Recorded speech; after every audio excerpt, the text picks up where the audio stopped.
As an artist, I'm really into humans. I watch them all the time. I'm really interested in their behaviour, culture, customs.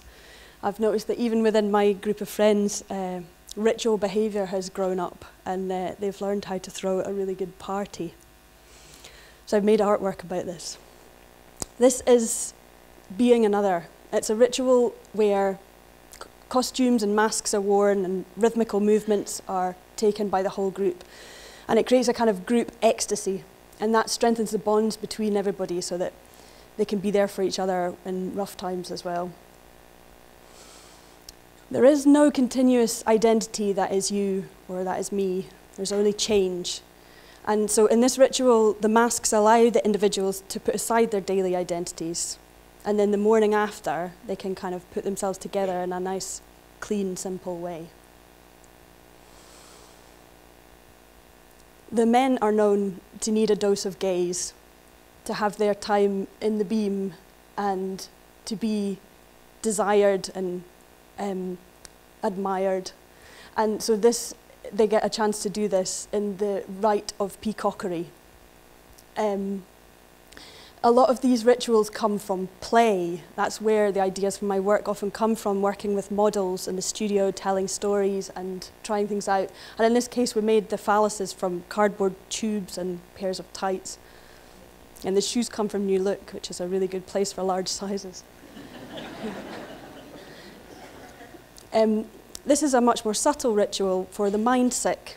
The troubled one goes with a group of really trusted friends to a place of extreme natural beauty and is given the chance to explore and face up to their inner persecutions, knowing that the rest of the group have got their back, for sure. This ritual for grief and loss is also a repeated sequence of motions that's done over and over again until healing actually starts to take place. So it's also called shame stepping, strength stepping.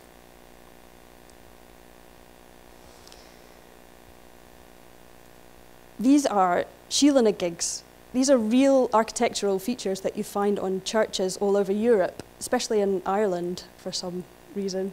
And I've read lots of things about them, but nobody really knows what they are. I've read that they are warnings against lascivious behaviour, that they ward off evil, and also that they're pagan birth symbols.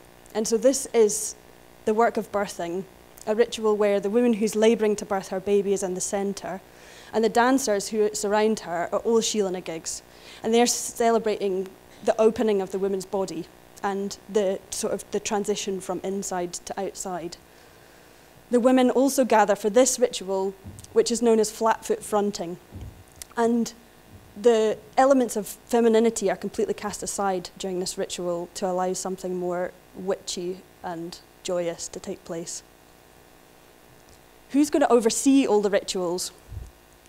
This is the queen of the Now people. This is my high priestess. And his and her robes are said to represent every anus, every vulva, every puckered wound and scar of the Now peoples, and to oversee changing bodies when all bodies are changing bodies. So who are the Now people? They're kind of like us, but they're obviously functioning with different freedoms and boundaries. And in my work, there's usually a bigger picture behind what you see, a bigger story. And each of the images is a little viewpoint onto that way of thinking. And so with this sequence of rituals that I had imagined, wrongly remembered, I wanted to kind of collect and contain them. And I decided that the way to do that would be to make a book. I wanted to make the book as an artwork, not as a catalogue of an exhibition or something with a stylish black and white photo of me in the studio. I wanted to make it an artwork in itself. And because I have no agent and no publisher, I opened up this idea to crowdfunding. And I had a really amazing response from Kickstarter, which is a great tool for an independent artist like me.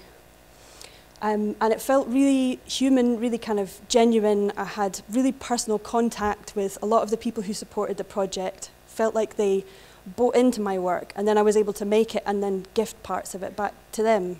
And I really enjoyed the ritual of packaging the things up and sending out the books and prints and drawings and paintings that I made for people to say thank you.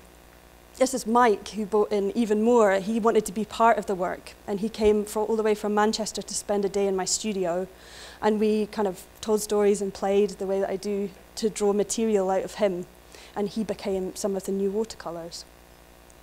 I really enjoyed that whole process of playing with the Kickstarter language and structure, and at a certain level in the rewards that I offered, I said that I would make a magic spell for someone for £111, and somebody bought it, which made me very happy.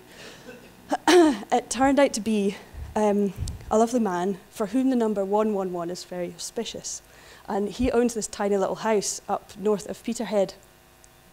And when he told me that he was wanting to offer this tiny little house, which is 6 by 9 feet, to artists to retreat, I thought, this is where I have to go to make the magic spell.